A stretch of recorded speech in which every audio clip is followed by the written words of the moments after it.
Okay, so third time's the charm, hopefully.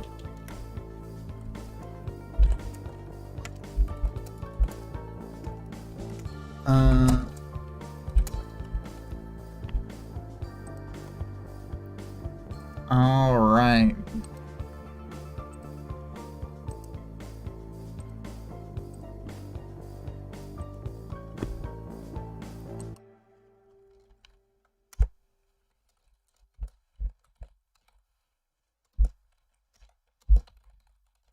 So,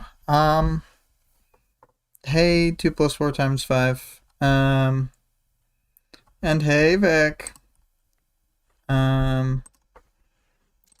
So I'm gonna replay the art, even though people will probably have already seen the art on the other thing.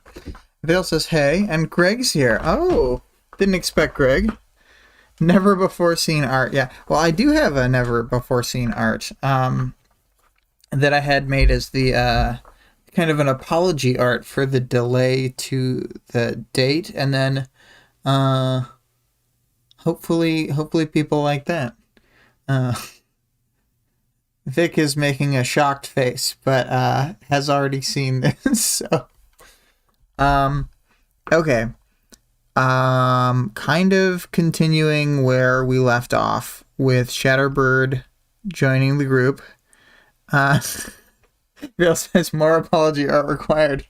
Yeah, it's true. There's only certain things that sort of fall into my art skill set, and so this is kind of that. I think after you've seen one or two of my arts, you start to get a feel for the limitations of what I can look at and represent. Anyway, though, so yes, Shatterbird joins up with them, and they use her power to sandblast the graffiti off of the sides of the buildings. I mean, surely dealing a lot of damage to the exterior also, but Regent and Skitter have tension over the whole Shatterbird thing. This is when Regent calls her a good little power tool, etc. And, Taylor's like, stop that.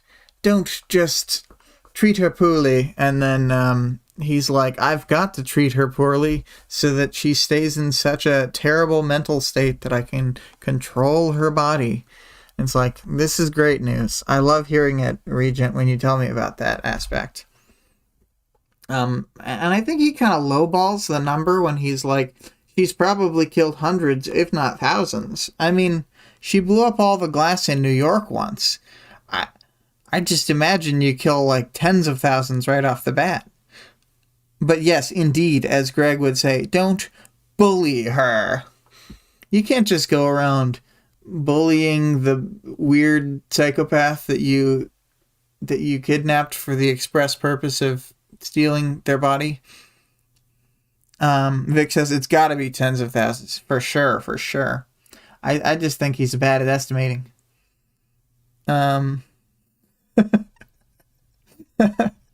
Greg gives us a great Baccano reference. She's killed thousands, no millions, no billions of people, but we still think she's a great gal. Oh, and I gotta turn off those pesky alert notification noises before I get more messages about how the alert notification noise is on. Yes, so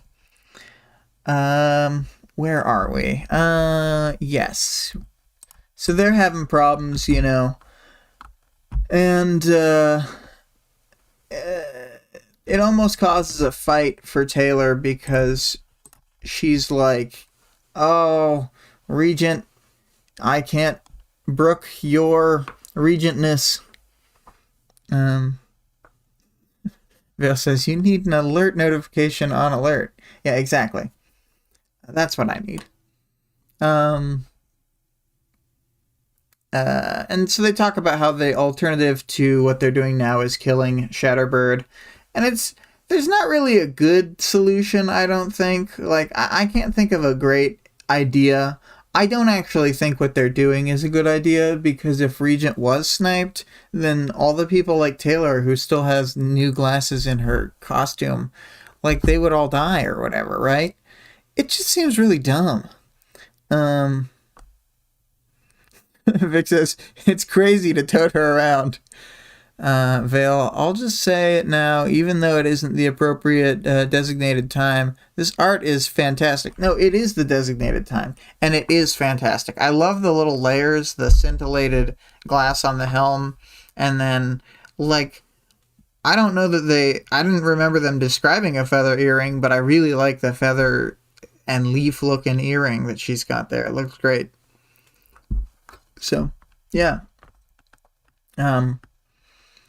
And so they sort of, Tattletale moves them on from this problem, and Skitter mentally turns away from the situation. She compartmentalizes her moral complaints about this, and then her bugs find the various groups of Chosen and other Empire 88 people. Vic says, yeah, I had it in my interlude design. Oh, yeah. Huh. The interlude images were so, like, weren't they, like, more kind of washed out? They had a weird feel to them. And they all had that, like, two-person thing going on. So in this, I don't know, it just drew my eye more. Yeah, they were, like, monochromatic. Yeah. So we didn't get the multicolored glass and stuff. I'm glad that we got to see it here. Because it's a really cool costume. I feel like some of the costumes in this story are a little whack, but some of them are awesome. So at first they're like, Skitter's like, we gotta be sure before we attack, and then Tattletale's like, I'm sure. And then they start bugging them with all the bugs, and then once they're running out of the building, then they're glass sharding them, and Skitter reminds Regent not to kill anybody by hitting their vital organs or whatever, and Regent says she's finicky. And, you know, Skitter gets all angry, but Regent's like, you're just taking this too seriously. Vale says, the costume choices are obviously Wildbow, trying to make sure Skitter is always the coolest. Yes, definitely. She has to upgrade to cooler costumes over time. I actually do think that when she adds all the doodads, like she has the skirt of protection and stuff, and then the leggings, all of that is really great. But moving on, we've got the enemies showing up. We've got Rune, Knight, Fog, and Victor, and Othala are all here. So now we know that there's like 2 Empire 88 groups here in talks. There's both the Chosen and the Pure, because the Chosen was Rune and Victor and Othala, and the Pure was Knight and Fog. But luckily they don't have to deal with like fucking Crusader or anybody. Vic says, that's why Victoria and Amy's costumes are so much better than their fam's main character material. Vale agrees. Anyway, we've got a list of these fools. Othala is useless on her own. She sends forth Victor, who's invincible, but taken down by Spider Silk very easily. We've got Fog trying to get at them and being, very deadly and scary, but using a glass container, they're able to sort of keep her at bay. Keep him at bay with Shatterbird's power. And so Skitter's flying around on Atlas in the air, trying to keep track of things, and finds Night out there and has to keep an eye on her. And Night does all sorts of bullshit, runs underground and goes through buildings and stuff. But eventually she moves out of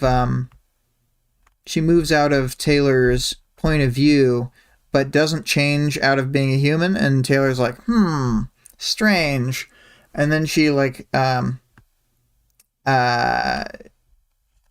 she collapses to the ground, and it's like, is she just playing dead? But instead of playing dead, indeed she has been tased by the imp.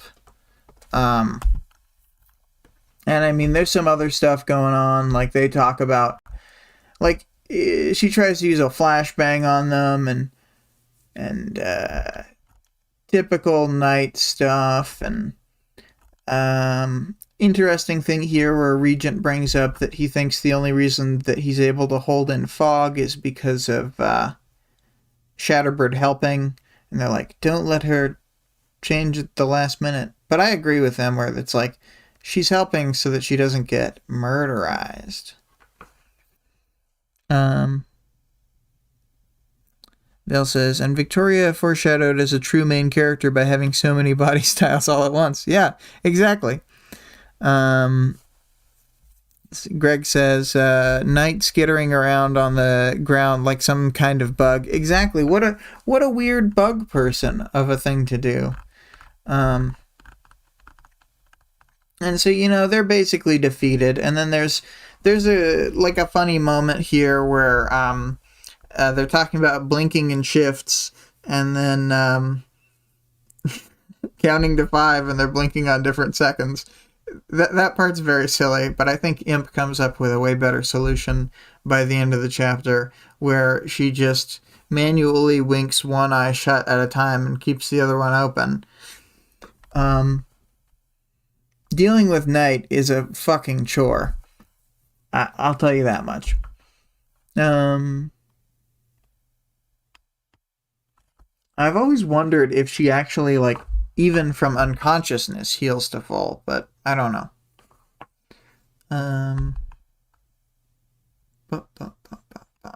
Oh yeah, so they bind up their foes with, some spider silk, and they start having a big back and forth, and Tattletale says, "You're in our territory, get out." And then Rune says they took the whole city, etc. Regent and Imp are, they're using Kangaroo Jack language, throwing the R word around. And then, what are you gonna do? These are amoral characters from 2011. They're gonna say some unsavory things. I'm not sure what obviously the book doesn't look fondly upon the characters using certain profanity, but it could be raised that maybe it's insensitive how often it's used. I don't know. The R word, yeah, I wouldn't say Rune out loud either. Ugh.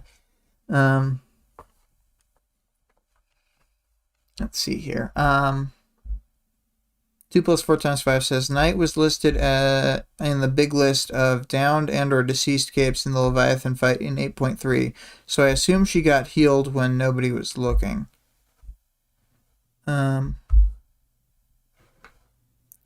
Yeah, I always, that sort of makes me wonder, because, there's capes, I think about it if even Legend can be taken down by, a physical hit when it's Leviathan, is the same true of Night, where she gets hit hard enough and then she just doesn't get back up in the same way? Unclear. Flashbangs in a net didn't work against Leviathan. Also, not that we know this at this point in the story, but Leviathan doesn't sense things through like a sensory organ exactly. I mean, maybe he has a sensory organ that's tuned to the sense I'm about to describe, but he only has a single sense, and it's like water pulses, kind of. It's like wavelengths to do with water. That's the only perception that Leviathan has, as far as I understand. So, he's got a weird view of the world, and he can probably see night all the time. But I don't know if that's enough to qualify. Her power might still make her a weird monster thing, even when he's perceiving her. Oh, Vale says I like to think of it as non-sensory. Yeah, that may be the case. But anyway, so Skitter doesn't think that they are doing a great job at presenting themselves, and kind of jumps in, and then the bad guys say it's all right, and then she gets a pretty good spitting it in their face. You're right. On what grounds? Strength? We have you beat there. Did you earn it? No. I think my team has you beat on both points. And then Tattletale drops the sort of bomb that Taylor was not expecting. She says that she's taxing them, and when Othello asks what they mean, then they say not only are they going to steal all their physical possessions, to which Rune is quite upset already, but that they're going to steal one of their teammates. And so, dun dun dun, they showed up to use Regent to steal Victor. And it was a plan the whole time, and yet somehow Taylor had been left out of the loop. So for my final chapter thoughts, first of all, this is the chapter, one of, I think, a couple, where the narrator says baklava instead of balaclava, and it really, I don't know, it can really take me out of the scene, but it is funny every time. When you're wearing a baklava all over your face. But that aside, it's a pretty good chapter. It's a really good retread of a fight where, it's not a combination of people that they've exactly ever fought, and they have, a different team comp, not having Bitch or Gru, who are usually on their team during, most of these big fights. So we get to see some interesting thing, but it really is a stomp. It is intentionally showing their, huge growth over time, where, these four of their group are able to, easily stop the, people that they lost to with a group of 5. Oh, what we got here? Greg says, all of us on easy mode with our eyes and ears. Leviathan out here getting out by sensing sloshing. And also, bank robberies would be so much more delicious and sticky. 2 + 4 × 5 also seems to like the idea of wearing a baklava all over your face.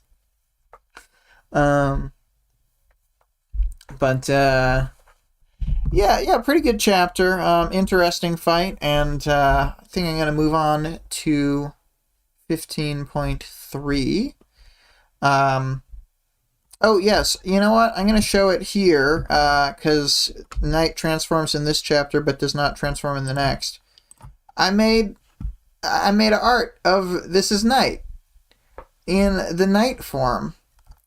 And the background is fog, because oftentimes she will move through Fog's body to turn into her form. So, yeah, I liked it. I had sort of an idea where, the lashing out portions are all curved lines, and then the inner portion is all straight lines that overlap, and, yeah. So, I'll leave that up for a little bit while we talk about 15.3.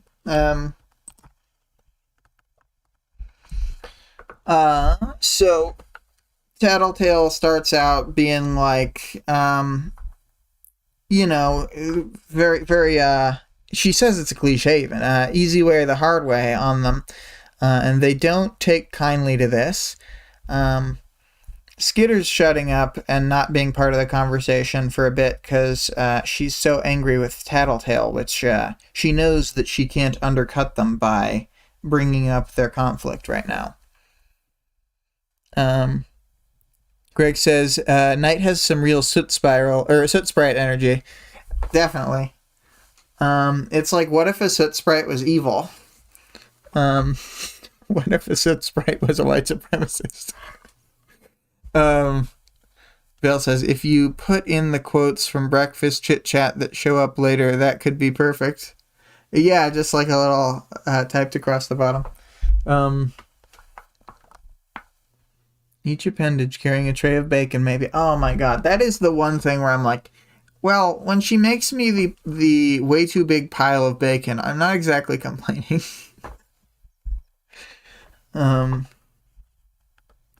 Anyway, so Skitter briefly contemplates that they could have forgotten to tell her, but like given the amount of talking over the plans, she thinks that's kind of ridiculous. So Tattletale's like, you're gonna give us Victor, and then she is offering to give him talents from some of her people that he wouldn't be able to like take otherwise. And he's saying that he's not going to do this, not betray his team. They're all, watching Knight as a collective, and Regent not looking up from this is like laughing about how Victor doesn't have a choice. Because, he's going to take control with his evil power. We've got one evil guy on Team Neutral Good, which is Taylor's team. They're known as the Neutral Goods in their circle of friends. Vale says, after breakfast, we need to talk about your villainy. 2 + 4 × 5. Fogg just buys an entire pig, looks away for 10 seconds, and then suddenly they have enough sliced bacon to last a week. Yep. So Victor's like a weird douche.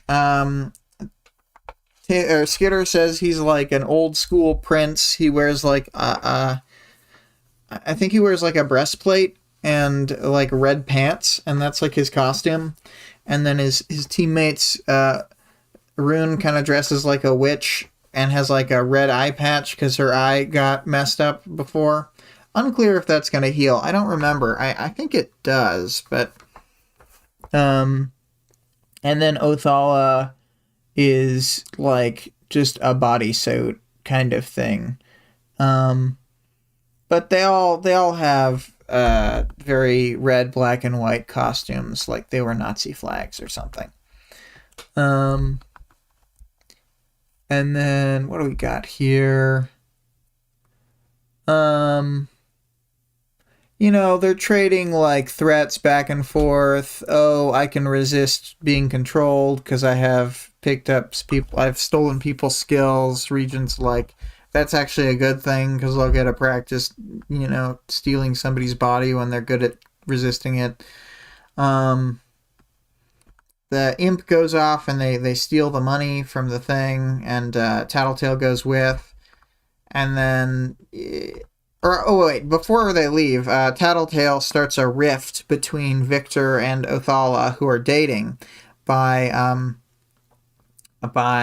mentally torturing them a little bit, saying that Victor's going to break up with, or cheat on her, not break up with her, but cheat on her later, and that he'll have all the skills he needs to do it because of his skill vampireness. And then Imp is beating up Othala because Othala is the only one who can't be healed by Othala's power.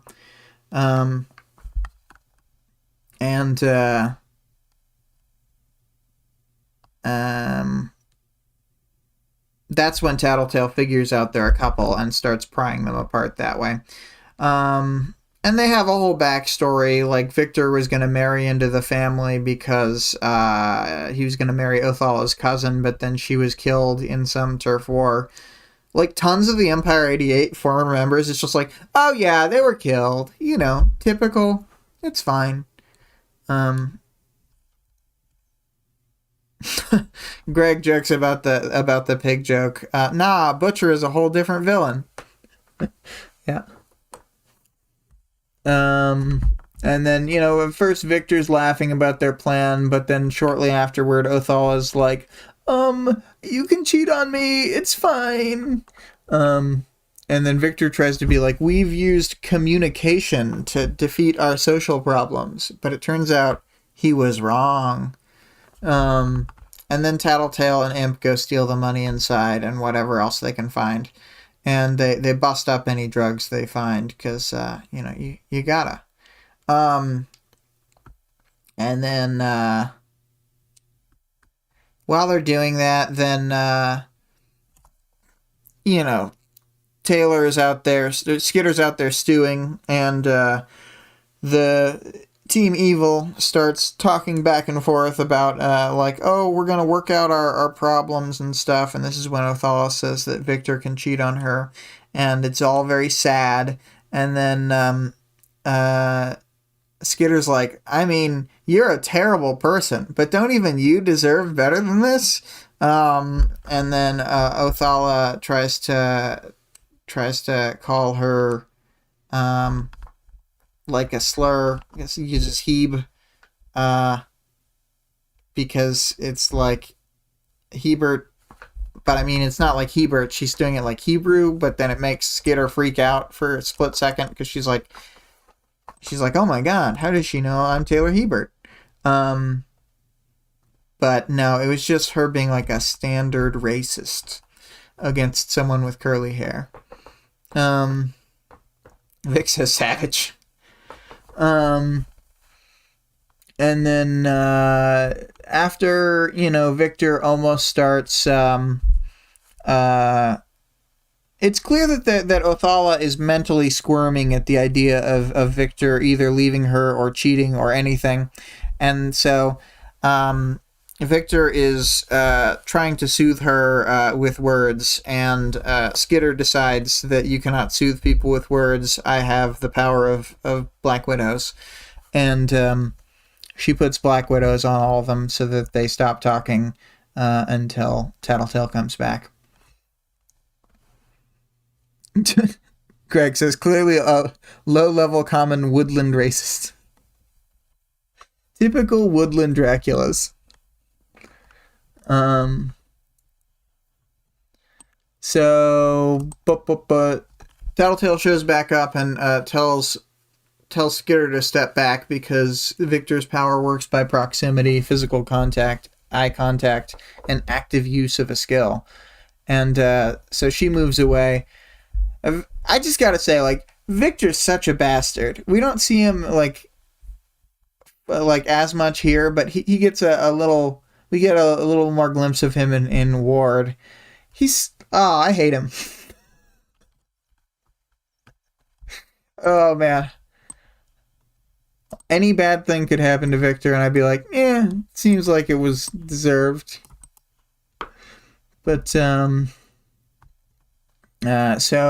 after Tattletale talks to him for a bit, then Skitter moves the Black Widows off of him, and Tattletale then negotiates them into him being captured, and she even throws him a bone and makes there be a thing where if he cooperates, he won't be stuck as long. So then they sort of capture him prisoner and start walking him off. Greg says, are you trying to tell us that Victor is a loser? Yes, I am trying to tell you that. It's the problem with that type of name, is that you can make it into an identity if you keep winning, but as soon as you lose, then you're a fucking joke. So, Atlas shows up, and then Skitter is gonna keep staring at Night from afar so that she won't heal before her friends are out of the area. And he thinks about Imp at first. She's like, between Imp and I, there was a pretty slim chance. And then the next paragraph, it's pretty clear she's gotten Imp powered, because she doesn't remember Imp, and she's like, yeah, I don't know. Knight didn't turn into a monster, so I don't know. I guess it must be because she's unconscious. But it was really because Imp was staying behind. Well, unclear between the two. So Regent, Tattletale, and Victor are down the street, and they're putting Victor into a van, and like he has half been kidnapped. He's handcuffed, like shackled and hooded, and once the door is shut, they start fighting. Skitter's all mad at Tattletale, and the Regent's like, "Whoa, what's going on? Calm down." And then there's some accusations made. Tattletale deliberately withheld information. We get some good jabs back and forth. Like, Regent says the line about, like, just because you have a power that gives you brains doesn't mean you're smart. And it's like, damn, shots fired. And Tattletale gets mad at that. And she makes sure to point out that he's one of the less important members of the group. And then, Regent and Tattletale, from differing points, like Regent from the point of, very antagonistic, and Tattletale trying to play with kid gloves, both say that Skitter was fine with kidnapping Shadowstalker because it was a personal thing. And Regent accuses Skitter of having been sort of talking out of both sides of her mouth when she was requesting that people not retaliate against her bullies. He actually says that from his perspective, they've made tons of compromises with her and like met her halfway over and over again, and that she hasn't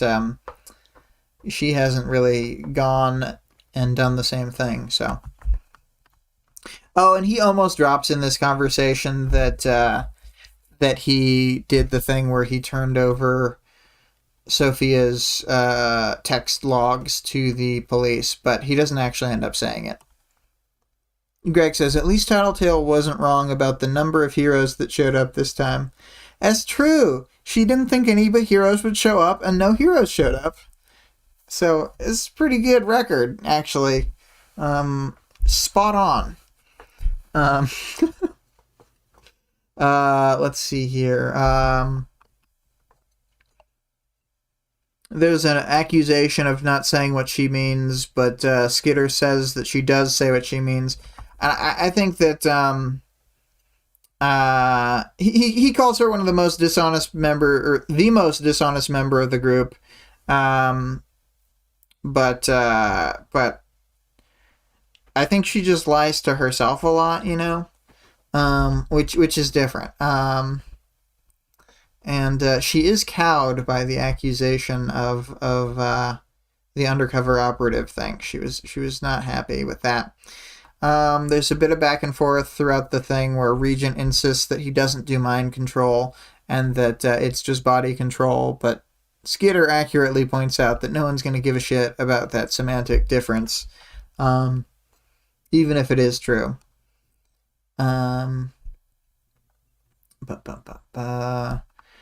They go back and forth, and Skitter kind of argues both sides of the point where they can use fear as a tactic, and then they're like, but we shouldn't use fear as a tactic because people will be too paranoid. And it's like, which do you want, Taylor? Do you want them to be paranoid? Or do you want to be brought in on things? Or do you want them to not be? It kind of just seems like parts of the conversation Taylor wants to have it both ways. But I understand her hesitance to use his power because it's pretty effed up. And I don't know, some people are pretty fine with it, but it's like a weird torture, even just being used at all. So I get why people don't wanna use it that much.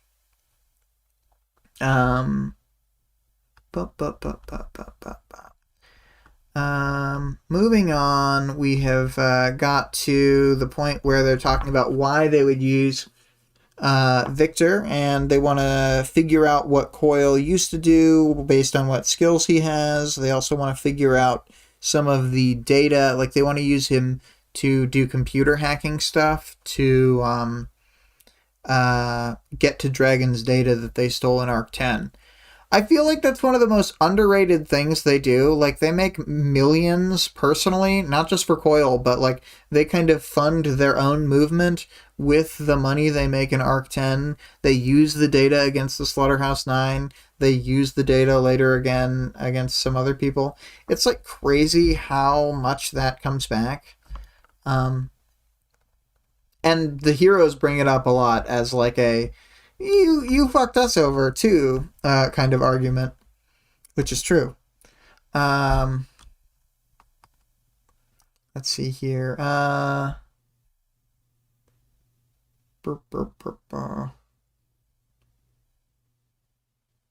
Oh yeah. Coil had liked the idea of the ceasefire, I guess, with the Team Evil, but you know they've kind of stomped them. They don't really need a ceasefire anymore. And then they talk about, you know, going to talk to Gru. Then Tattletale leaves, and so does Regent.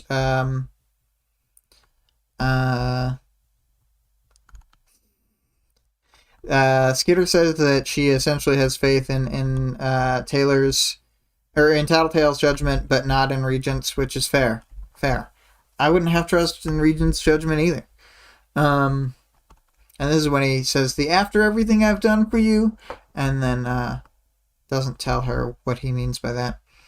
And then, yes, it's the point at which she thinks she's all alone that Imp appears, and then says that she was stopping Night from healing by winking instead of blinking, and then that she has a favor, that she can't tell Skitter over the phone. What could this favor be? Oh my god.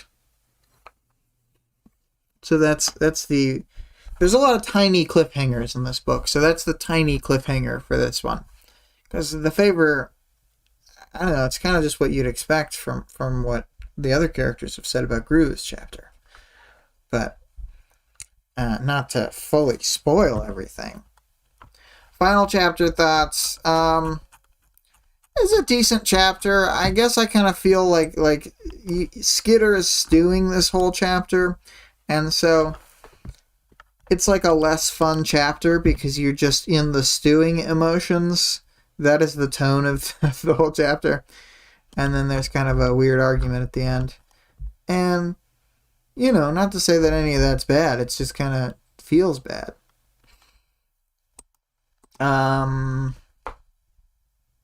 But yes, Tattletale's out psychologies Victor, and then he accepts her shitty demands. As far as the arc goes, this is a very, like, disconnected arc in a way. Even among the tailored chapters, there's just, like, little vignettes practically. Like, there's a reason they can slot in an interlude after these two chapters again, and, you know, right after they did one before, because it's just like, there's all these divided up little actions and things going on in different areas, kind of laying a bit of groundwork for the next section of the story.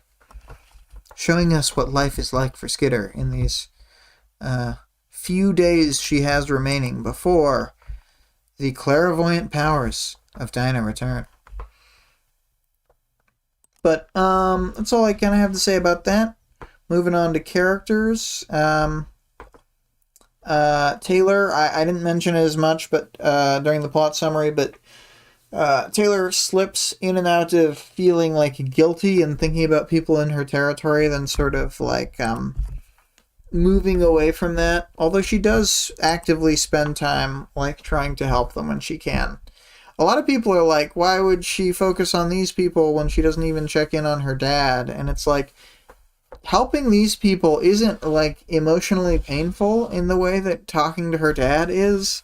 So it's actually pretty logical. It makes a lot of sense from a character perspective why she would find it much easier to help a relative stranger than to help a person who she couldn't possibly explain why she has the means to help him, etc., etc. I mean, she can't even have a basic conversation with the guy right now. So, oh, Taylor. Oh, sad, sad Taylor. And then Alec, we get some, Alec's being real nonchalant. Now that the 9 have left the city, he's probably feeling pretty jazzed, pretty okay about things. And, I think that that's fine. And I get that that Skitter is worried, but he does not need to worry. The others will take care of the details. He doesn't really need to think about that stuff. And he's right. Aisha is showing still more character growth. She wants to be in on the planning because 2 + 4 × 5 says Skitter is feeling a bit skittish. Exactly.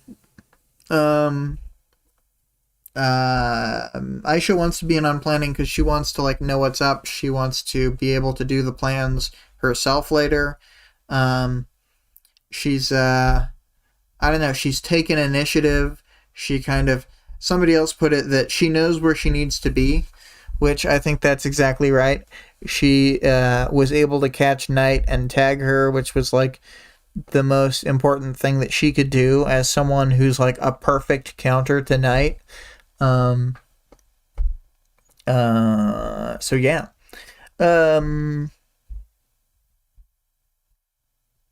Then Lisa, this is the most underhanded. This is the one time I agree with the fans out there about how underhanded Lisa's being.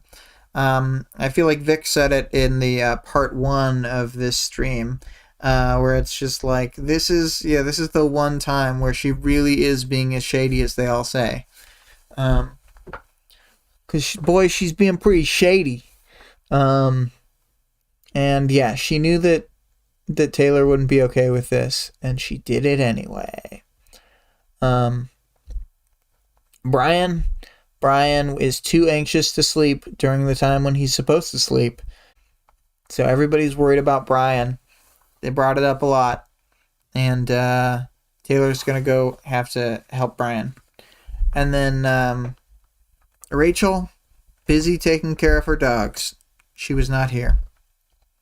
Then for Team Evil side, Night and Fog, they were defeated in such a way that they could not communicate with the rest of the people, which is fitting because they more or less are inhuman clockwork people.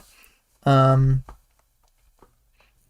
weirdos with powers who love white supremacy. 2 + 4 × 5 says, is it cutting out for anyone else, or is it just that my AirPods being low battery? I don't know. If anybody else it's cutting out for, let me know. I don't have a good way of telling. But then we've got Victor, super prideful asshole, weirdo. He's done a bunch of fucked up stuff in the past. Whatever bad things happened to him, such as Regent mind control, I don't care. Regent body control, I should say. Rune. Rune's power is really cool, but she sucks. Take that, Rune. Othala, again, great power, shitty person. She even tries to throw in 2 + 4 × 5. That's a good question. Can anybody else, if anybody else is still here, can you confirm if the audio is messed up?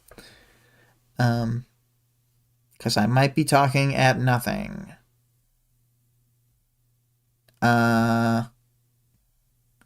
Greg says, I haven't noticed any audio issues.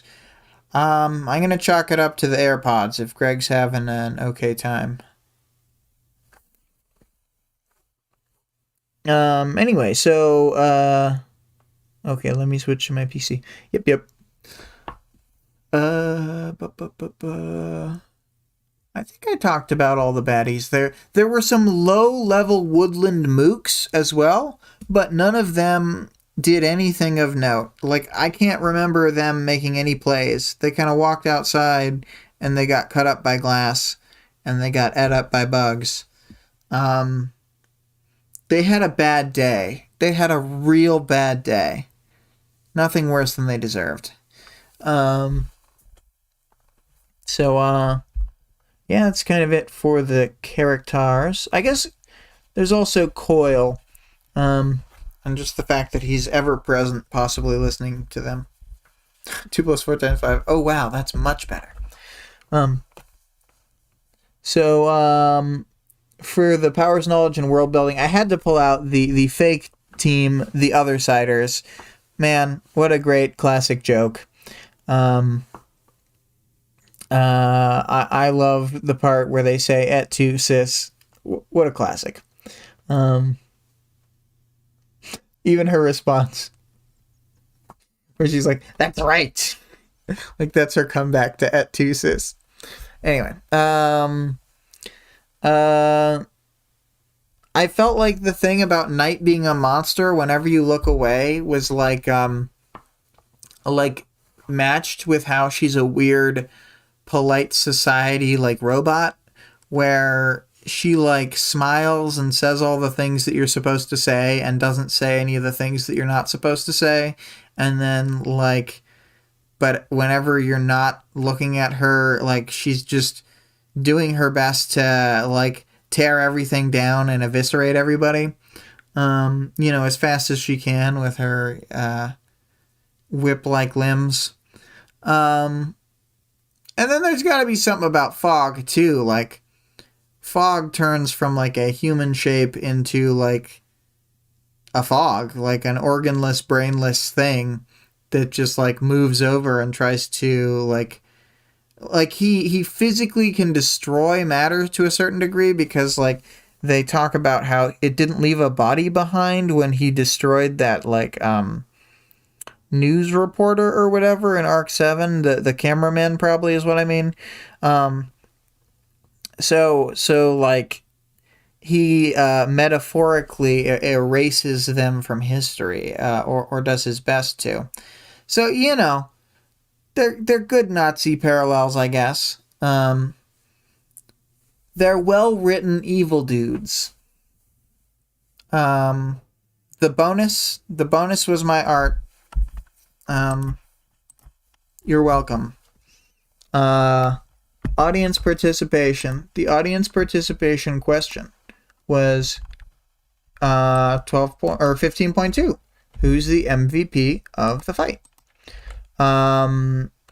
So I would say that we'll start with, put my answer last.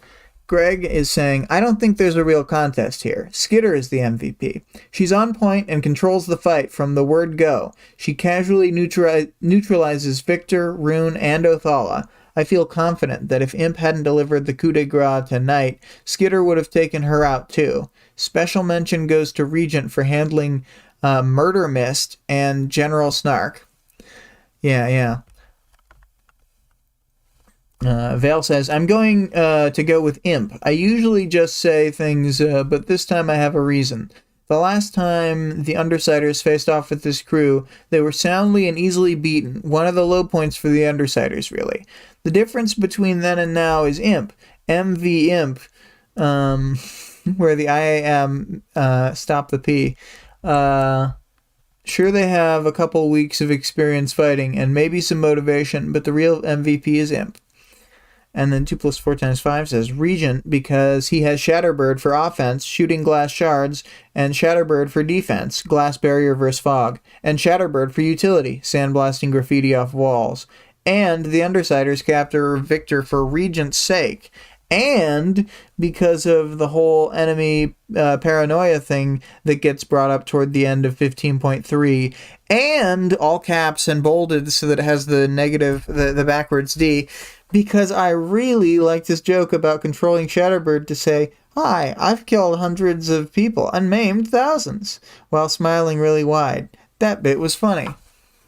Well, that does make him the MVP. It's funny because I was going to say the 3 candidates for the MVP are those 3. Really, Tattletale has no argument for it in this fight, even though she does in a lot of fights.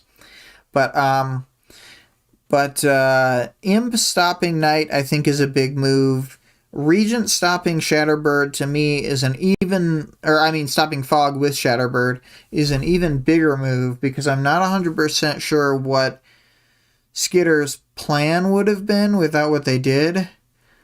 Sometimes I'm not sure that they go in half-cocked to these situations. Maybe he's shockable. Maybe they could shock him to death or something. I don't know. Fog is a hard cape to deal with, in my opinion. But I do think that Greg's probably right. Skitter takes down 3 of 5 enemy capes with, like, no assistance, then does the initial, like... She is the metaphorical fire, as in, one of those Kurosawa movies when they start a fire so that everybody has to run out the front door and then they just slash them to bits. When you do that. Vale says, 22 million bees all flapping in unison take care of Fog easily. Good point. Skitter can defeat anyone with enough bees. Yeah, I'm going to go with Skitter as the MVP. Boom. Stamped it. Decided. Defeated. I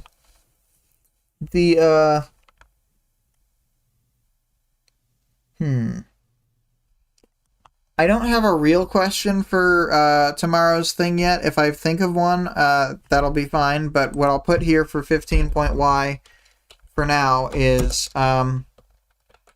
do you ship Taylor and Brian? Boom. It's an important question that they'll ask you, your grandchildren will ask you how you answered this question, actually. Vale says, you forgot about Imp as MVP. Yeah, I forgot. But I think that's all. So yes, I'm gonna end the stream after reading the links as I do. Vale says good night, take care. 2 + 4 × 5 says good stream. Thank you. Glad I could make it for 95% of it. I wish there was a way I could do, like, if there was a better time for the whole group, then I could totally do that. We could figure something out. But anyway, we'll maybe talk about that in the future. Vic says bye-bye. And Greg leaves us off with a cheers, because he has a brother who lives in New Zealand. And I can appreciate that. Cheers. So we are using the music Monarch by ScarlettXOX, written for this section of the story by our friend Scarlett on twitch.tv. twitch.tv/Scarlett_Rogue. Our Discord server can be found in the stream description and the channel description. The author of the work can be supported on Patreon at patreon.com/Wildbow. The full text is available at parahumans.wordpress.com.